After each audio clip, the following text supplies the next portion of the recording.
Assalamualaikum. The title of my paper is Estimating Traffic Density on Roads Using Convolutional Neural Network with Bayes Normalization.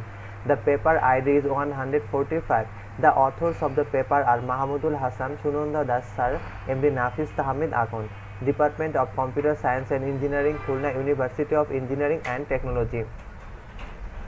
This is the outline section of my presentation. In the following parts, I will talk about these topics. Introduction. Traffic jam is one of the major problems of modern urban life. Being a developing country with a delicate economic structure, Bangladesh suffers from traffic jams both financially as well as socially.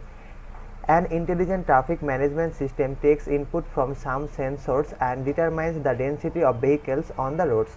It also optimizes the traffic flow throughout the whole area it covers. Background and problem statement. Due to traffic congestions in Bangladesh, 5 million hours of work has been missing annually. Studies show that Taka 370 billion is wasted per year due to this problem, except financial loss and expecting mother. Motivation. Regardless of the socio-economic structure of a country, almost all the countries of the world suffer from traffic jam. Our goal is to develop a traffic management system that can determine the density of traffic from images taken by the traffic cameras mounted at the intersection. Objectives and outcomes. Designing an intelligent traffic control system has two parts to the solution. Firstly, estimating the traffic density of the roads. Secondly, using this estimated data to control the flow of traffic efficiently. The main objective of our study are to 1. Solve the first part of the problem, that means estimating the traffic density of the roads. 2. Build a robust system that can estimate the traffic density as accurately as possible. 3. Improve evaluation parameters. The outcomes of our study. 1. We have built our system such that it can work with low resolution images. It can provide an efficient output. 2. Road traffic condition changes dynamically. Our system uses live image feed from traffic cameras. As a result, it can adapt to these sudden and unforeseen changes. System overview. The system overview shows the workflow of our system with the help of a flow diagram. Here we can see first traffic images had been acquired. Then some preprocessing of the images were done. Then we split the dataset into train, test and validation sets. Then eventually the model was trained with the training set and validation and testing were done with validation and test sets. Dataset. A total of 4054 images downloaded from the open source API provided by Land Transport Authority Singapore. The dataset was labeled into 5 different classes which will be defined in the later part of the presentation.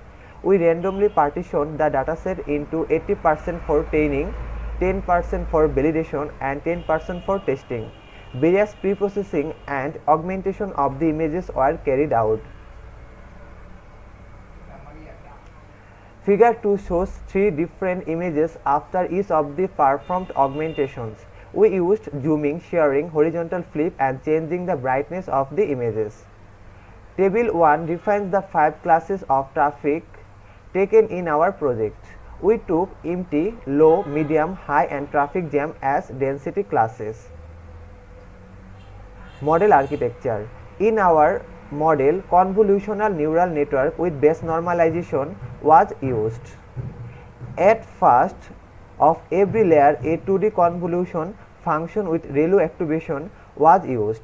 In this function, a kernel slides over the 2D input image and performs an element was multiplication.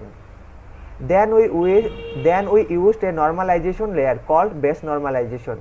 This is a regularization layer which was used to solve the problem of overfitting. Then a pooling function called max pooling was used for aggregating the feature map. Finally, flatten function converted the pooled feature map to a single column and feed it to the fully connected layer comprising of 3 dense functions and these fully connected layers gave us the output in the form of the predefined classes. Softmax function was used here. Performance matrix. We evaluated our model on some performance metrics, namely precision, recall, F1 score, accuracy and top to accuracy. As precision, recall, F1 score, accuracy are well known, so I am not going to elaborate them. Rather, let us talk about top to accuracy. Top and accuracy takes into account when the predicted value of a class falls inside the top n values of the probability distribution. In our case, we took n equal to the loss versus epoch graphs without and with base normalization and accuracy versus epoch graph with base normalization are shown in figure 4a, 4b and 4c respectively. Our model without base normalization was trained, but this led to some overfitting problem that is shown in figure 4a. Then after using base normalization, we solved the overfitting problem that is shown in figure 4b and 4c respectively.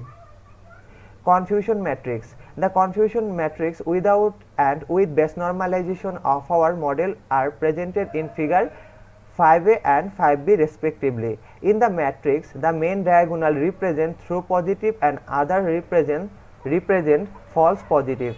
Figure 5b is the confusion matrix of our proposed model. In that matrix, among the 64 images of the class traffic jam, our model accurately predicts 62 images. The rest of the 2 images are classified into the class high, which is the nearest class to traffic jam.